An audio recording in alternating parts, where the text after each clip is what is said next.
Good afternoon po.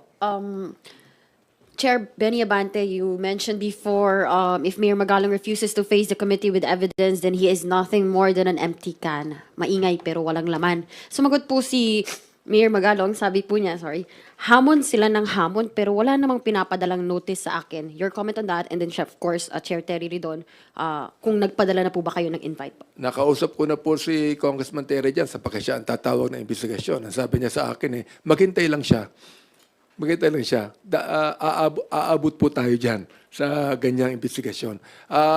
Naniniwala po ako ito. Gusto kong sabihin sa kanya. Sapagkat sinabi din niya na baka naman pag nagpunta ko dyan, pinre-empt na niya Baka naman pag napunta ko dyan, gagawin akong parang hostile witness rather than the one that will actually divulge all of the corruption issue. Hindi po. Bibigyan namin siya ng respect bilang mayor ng Baguio City at talagang kortesiya sapagkat siya na nagsabi na meron talaga dito na involved. Ang nais lang namin ay humarap siya, mag-take siya ng oath, ipangalan niya at ibigay niya lahat ng ebidensya tulad ng sinabi niya sa ating Pangulo. Nagulat nga siya yung sinabi ng Pangulo na magkikipag-usap ako sa iyo. Binigay niya yung mga documents. Pag siya naimbitahan po at talagang iimbitahan siya one day, huwag siya mag-alala, darating po yung invitasyon na yan, ay humarap siya at sabihin po niya sa taong bayan, sino man yan, ano man yan. Salamat, Marian. Sorry, just to respond.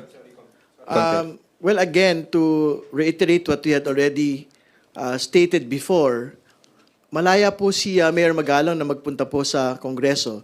Like what Congressman Benny had stated, the invitation to him will come in time. But again, the requirement for him to do this is first to do it under oath and particularly disclose the 67 lawmakers that he's saying that are contractors, and secondly, the list of lawmakers that he has na tumatanggap po ng 30 to 40% kickbacks, no?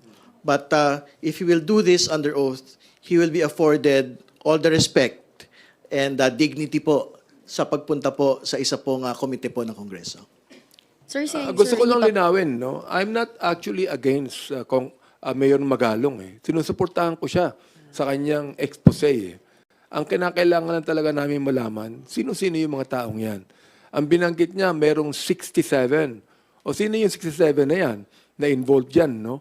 At alam niya, marami siyang alam. No? We'd like to find out. Sapagkat, meron siya ng Baguio City na dapat unang-unang asikasuhin niya yung problema ng Baguio, di ba? I do not know why he's been saying this publicly. Ang Kongreso ang kanyang tinutuon dito. So, I would like, again, to issue the statement and tell him na, sabi nga ni Congressman Terry, darating po ang panahon na imbitahan siya. So hindi po siya invited for first September 2, No, hearing? first hearing. I don't think he has personal knowledge on Bulacan issues. Succeeding weeks. In succeeding hearings po. Alright. I forgot na kung ano yung itatanong ko dapat. Pero, sir, you mentioned about, yung 67 or 62, alam ko po initially talaga, si Senator Ping Lacson po yung nagsabi nun, not Mayor Magalong.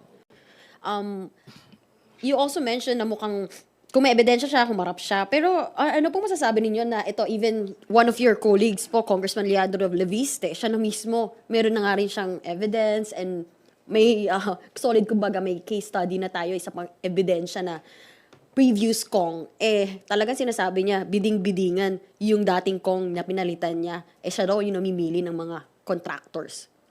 He was actually saying, kung ano yung specifically sinasabi po ni Mayor Magalong na may mga kongresista, kayo rin naman yung parang involved daw, tapos sila-sila rin lang daw po yung namimili ng mga contractors. What can you say about that, sir? Well, it's not for Mayor Magalong to say. It is for Congressman Leviste to say. Because that is a very specific case study. So, ibig sabihin, if he has all the information and all the evidence to back it up, particularly if the district engineer is the particular person that is stating it, then he should be able to state it on record. The district engineer should be able to make a public accusation against former Congressman Eric Buhain that this has been the situation in this particular district. Ako, I commend Mark Levisti on the expose. I commend him. Ako, yeah, Leandro Leviste. I commend him for that, no? Nakausap ko din siya kahapon in the interview na kahapon nag-file na siya sa prosecutor's office ng mga demanda doon sa district engineer, no? At nais din niya na maging state witness ito upang i-divulge na kung sinong involved yan behind that, no? Na yung pagkakambanggit niya doon sa dating congressman, I hope na there is no politics in this sapagkat alam ko na sisigaw yung dating congressman o politiko lang to eh. So, he must separate himself from any kind of a political view on this na talagang gusto niyang makita ng taong bayan na ito talagang corruption ito. Thank you, sir. Last na lang po, pahabol ko lang po kasi dun sa mga naging interview ni VP Sara, meron din po siya sinabi about nga dun sa, sunod ko lang dun sa mga school buildings. Baka would you like to comment po since nandito na po kayo previous congresses? Sabi po ni VP, hindi naman daw yung Kongs ang humihingi ng parte sa amin kasi diretso nilang kinukuha yung budget, diretso nilang kinukuha yung school building program, ang SVP, at pinaghahati-hatian nila sa loob ng House of Representatives at diretso nilang i-attach yung listahan nila doon sa GAA version, House version ng GAA at inakyat nila sa Senate. So, kaduda-duda daw noon yung bigla meron tayong pero ngayon may investigation flood projects. Kung seryoso raw talaga yun nga.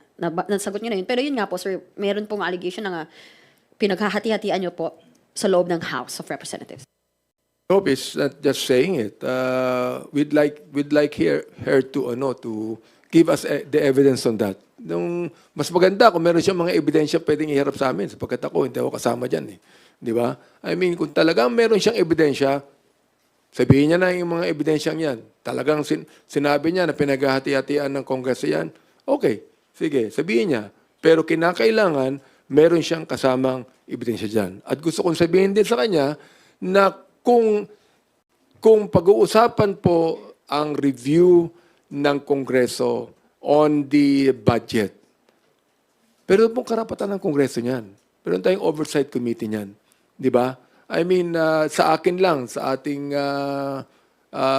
Vice President, hinihiling ko lang sa kanya na i-back up niya ng mga ebidensya ang kanyang mga sinabi.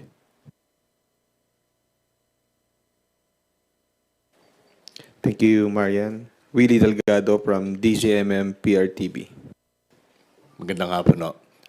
Bago yung aking tanong, buntutan ko lang tungkol kay Magalong. Wala ho ba magiging kondisyon sa pagdalo ni Mayor Magalong since ang ilan sa mga binabanggit niyang involved sa flood control corruption is dito sa Congress? I-reiterate ko lang binanggit ko po kanina, he will be afforded all the respect, no, as mayor of Baguio City, but he will be required to do under oath two things, no. First, disclose the 67 names. Nabanggit kanina na it was originally Senator Lacson, but he also stated it. He reiterated that number, yung 67 lawmakers, contractors. So he has to be able to disclose it to the committee under oath. No. Second, yung pong binabanggit niya, paulit-ulit din po ito, meron pong lawmakers na kumukuha po ng 30 to 40% kickbacks. So he needs to be able to disclose it also under oath. Kasi mabibigat po ng mga akusasyon po ito eh. Hindi ba? So yan po. I think he can talk about anything, but he will be required to disclose these two things. Tama po yung sinabi ni Congressman Terry. He will be accorded all the courtesy and the respect. No? Pero ano po ba ang rules and procedure sa committee hearing? He must first of all take an oath. If he is going to do that, then papakinggan po natin siya. Sapagkat bakit siya hindi may take ng oath? Kung talaga naman totoo ang sinasabi niya, walang problema for him to take an oath, di ba? And that is not disrespect. That is the rules of the committee pag pinag-usapan ng committee hearing. Regarding NEP budget, open ho ba kayo doon sa suggestion ni Senator Panfilo Lacson na i-adapt na lang instead yung NAP version ng budget instead na at least isa lang yung maituturo pagdating sa budget? Sa akin, it will depend on the, because you know for a fact that Congress has 315 congressmen, no? So it's a corporate body, no? In fact, kung sinabi lang niya ni Senator Lacson, he must first of all convince the Senate, no? Nakapiyan siya ng mga bagay na ito. Because sa amin sa Kongreso, mukhang walang problema eh. Pero yung unang-una, kumbisihin muna niya ang Senado, na all of the senators would be willing to do that, di ba? Oo. Sa akin, walang problema yun eh. But because very important na linawin ho natin what he actually wants, no? Una sa lahat, ayaw ho natin yun. Kasi una, hindi ho ba yung mga binanggit na nga ho natin ng mga ghost tsaka substandard projects sa Bulacan, NEP-originated projects ho yun eh. Hindi ho ba? So bakit ito isusuko ng Kongreso yung una, oversight over the budget. Pangalawa, yung pong kapangyarihan ng power of the purse to look into executive proposal. So, I think that should be flatly rejected. Kasi nga, ano yun? Akala ko ba pagka NEP only, maayos yan? Ba't nangyari po yung NEP-originated projects na ghost tsaka substandard? So, I think the Senate and Congress should flatly reject that proposal. Kasi nga, it surrenders the power of the purse, it surrenders legislative oversight over an executive proposed budget. No? So, kailangan ho natin tila-tila. Kasi nga, ang gustong ipakita ho dito, yung pong inherent evil supposedly, nung pong congressional initiatives. And I'm stating it today, hindi po yung totoo. Kasi una sa lahat, marami pong mga proyekto na hindi naman ho na-envision, for example, ng executive. Marami hong mga ahensya ng gobyerno that stated this particular budget, they only got like half of it or 3/4 of it. Pero ang pagtingin, for example, ng Kongreso at Senado, hindi mahalaga magdagdag ho ng mga bagong gusali. Hindi mahalaga magdagdag po ng mas maraming social protection programs para sa mga pinakamahirap po nating kababayan. Pag pinayagan ho natin na NEP only, yung pong budget, wala na po yung mga yun. Hindi ho ba? So hindi ho papayagan ng Kongreso yun. Pagka ganyan po yung kanila pong sinasabi. And more importantly, like what we had already stated, the ghost and substandard projects in Bulacan were NEP-originated projects. Hindi ho ba? So pag pinayagan natin ganyan, papayagan din ho natin na wala na ho talaga. Pwede pa rin ho mangyari yung ganyan pong mga evils within the National Expenditure Program. Example, okay. Ang pinag-uusapan natin dito, congressional initiative. Hindi congressional in sessions, di ba? I mean, ine-expect din po ng ating taong bayan, ano bang proyekto ang kailangan sa aming distrito. Example na lang ito. Kahapon nabasa ko sa dyaryo na si Senator Bongo ay nagbigay ng 7, I think it's 7, multipurpose hall na pinagawa niya. And that is congressional initiative. Di ba? Hindi lang po sa NEP yan. Oo, tama po yung sinabi ni Congressman Terry, of course. Kinakailangan natin na pagkasunduin muna lahat ang mga senador, mga congressman tukol dito. Sabi ko nga, wala akong problema dyan. Pero ito yun lang ang sinabi ko example sa inyo. No? Kapag si Senator Bongo, nagbigay siya ng 7 multipurpose hall and that is very commendable of him. Di ba? Pero ano yan? Yan by NEP? Hindi na ho NEP yan. Oo. That is now what we can call as a congressional initiative.